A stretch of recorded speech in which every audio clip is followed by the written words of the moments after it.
I'm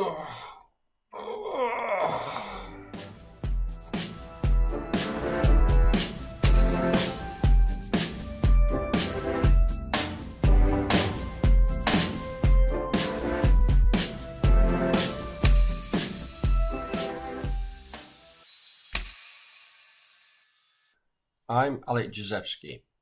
We're often asked, what is it that we actually do? Well, what we do is to organise how a shift operation runs so it becomes self-contained. There are 12 steps in the process, and these are: 1. We create the perfect shift pattern that works for you. 2. We analyse your workload so the operation does what it's supposed to do. 3. We set up a holiday management plan so staff holidays are no longer a problem.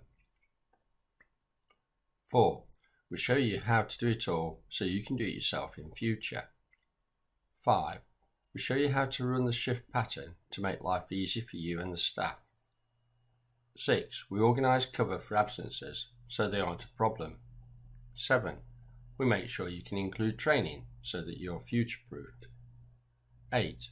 We set up the plans for a reward structure that works for everyone. 9. We organise the presentations and negotiations between you and the unions and staff. 10. We set up a migration plan to move staff onto the new operation. 11. We set up the new terms of employment where needed. 12. We're always available to give help and advice. For more information, please give us a call.